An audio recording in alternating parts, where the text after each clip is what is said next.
Hey folks, Jim here with Leela, of course, and welcome to the start of our DC 52 month. Yay! That's right, every single week, for the next 3 weeks, we are reviewing every single DC 52 relaunch title. And we're excited about it. I'm not, but what am I going to do?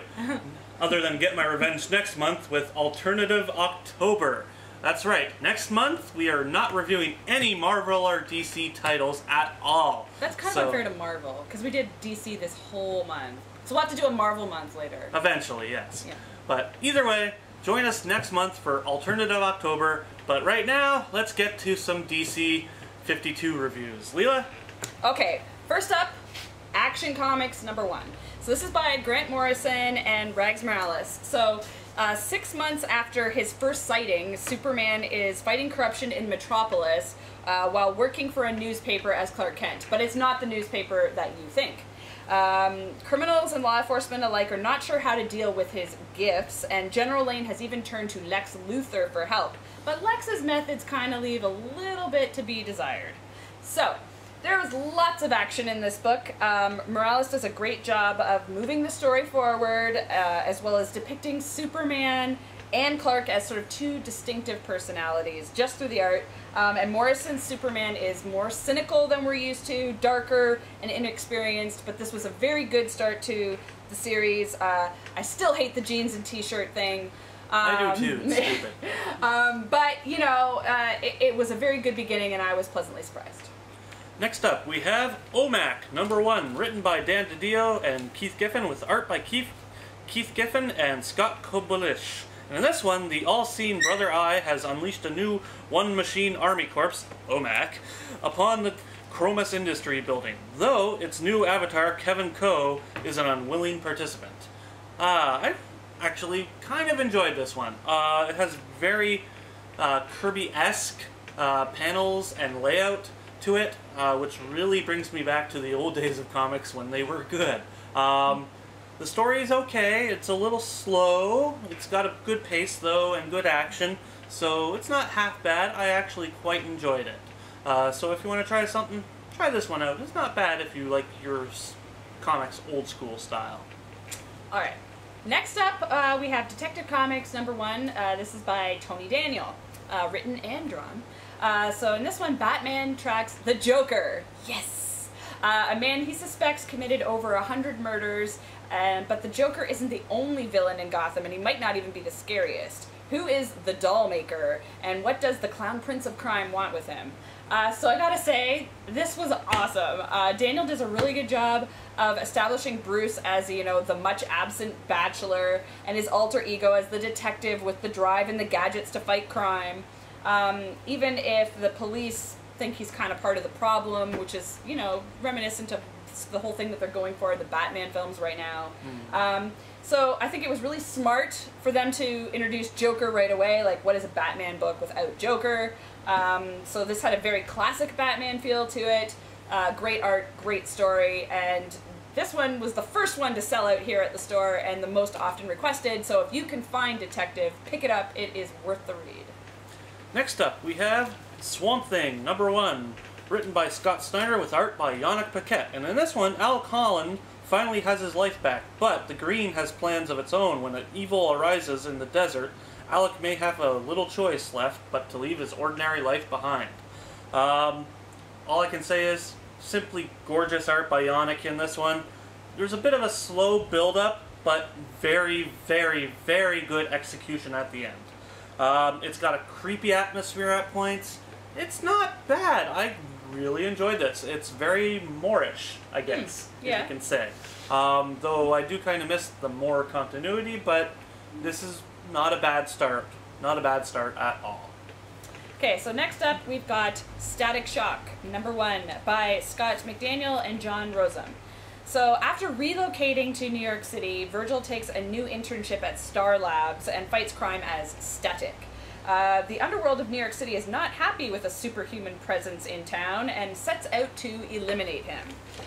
Okay, so this one was the first of the just okay books for me.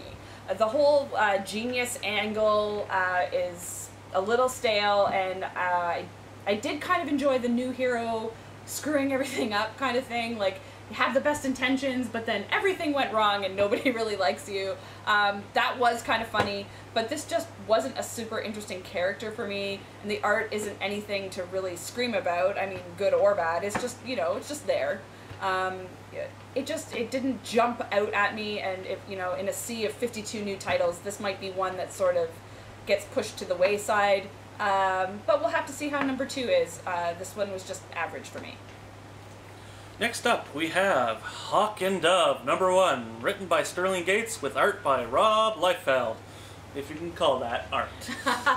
Anyway, Hank Hall is not happy with his new partner, Don Granger, in his war on crime, and he's especially not happy to learn someone is trying to plunge the U.S. into a new civil war and make it a wasteland. So it's up to Hawk and Dove to stop them before it's too late. Okay. I had to go into this with an open mind. I am not a fan of Rob Liefeld. I never have been. I probably never will be. But I had to go in it with an open mind and give my honest opinion. It's not his worst.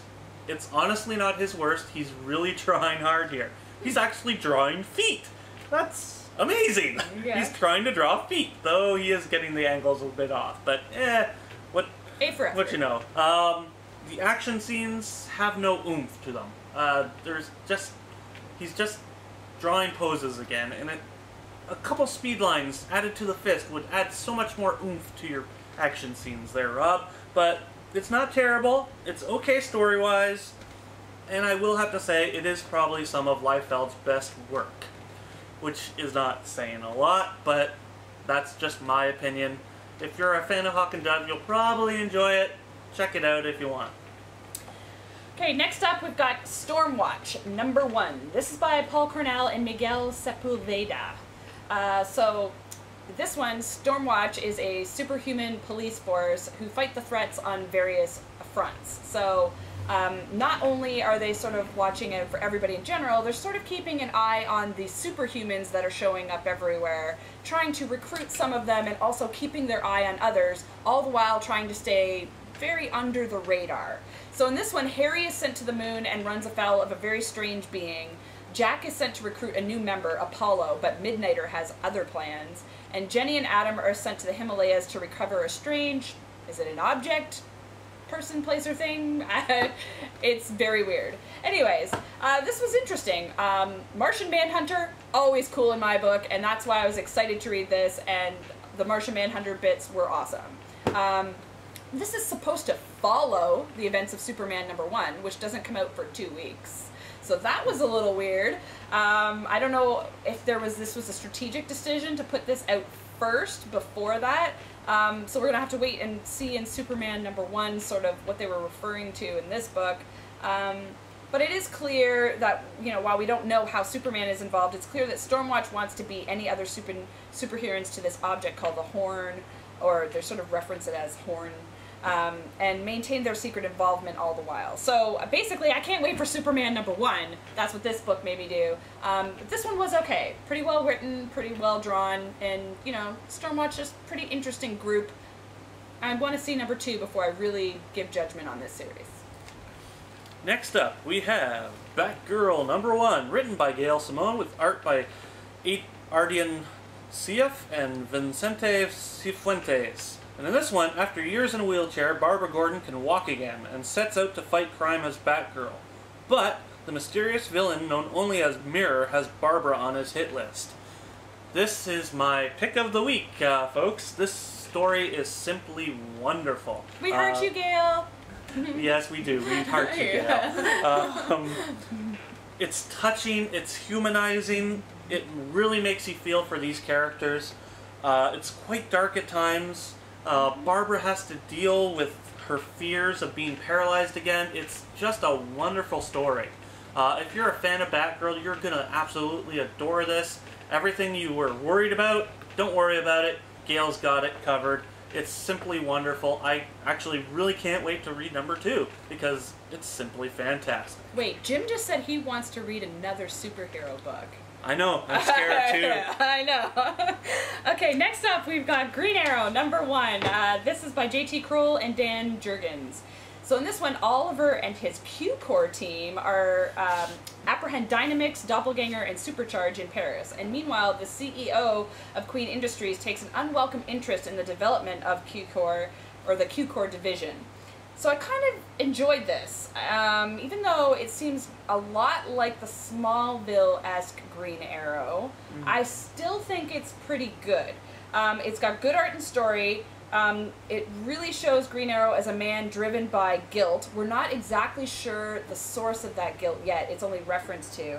But he wants to do something to try and bring outlaws to justice, and he's got plenty of high-tech gadgets to do it. And he's got two sort of sidekicks. One that seems very Oracle-esque, or like the Chloe character in Smallville. And then another who helps him sort of build his gadgets and stuff, and they're in on his secret and helping him out. Meanwhile, other people are obviously not in on the secret. So this was, you know, fun and action-packed, and I don't think that you're going to be disappointed if you like Green Arrow. Definitely a good read.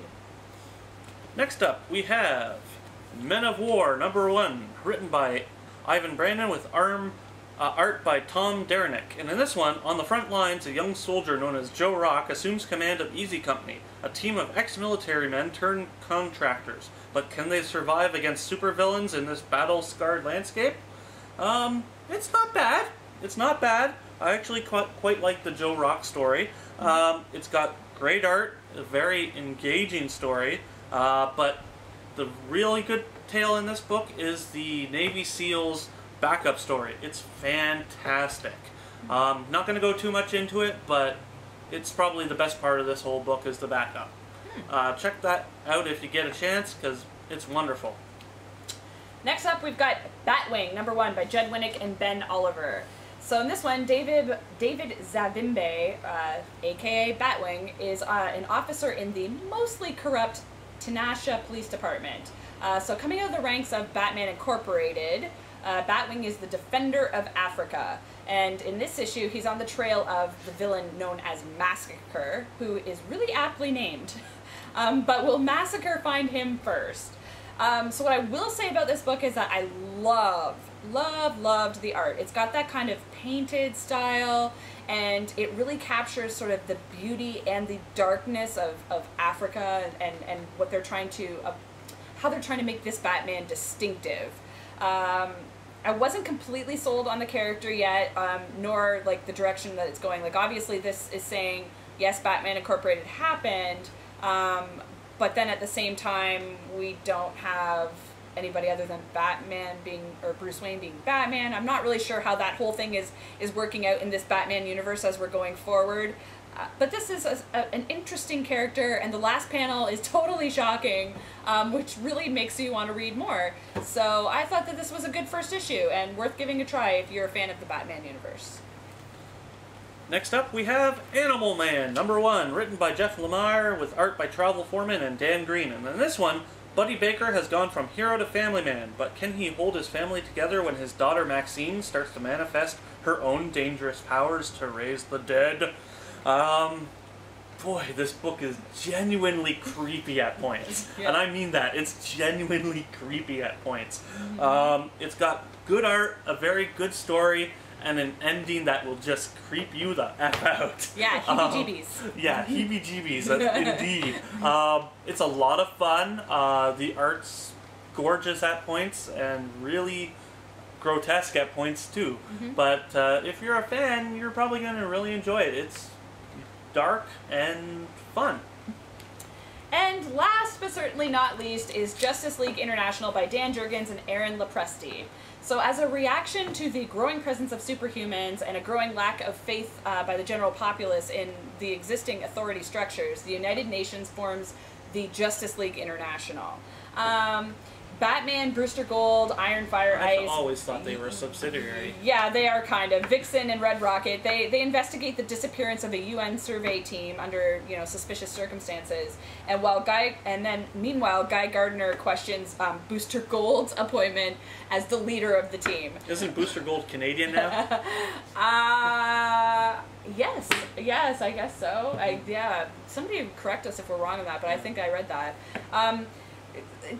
I don't know. I kind of agree with Guy Gardner. It's kind of weird to have Booster Gold as the leader of a team.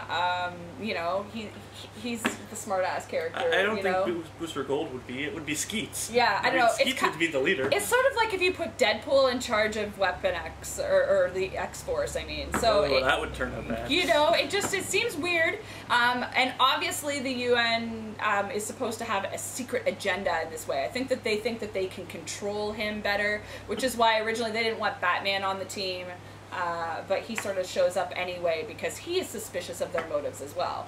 So I gotta say, I really like this. There was lots of humor and action, and there's many interesting nuances between the characters. I was cautiously optimistic for this one, and I was really surprised that it was really good. So definitely pick this one up. We will see you next week for more DC 52.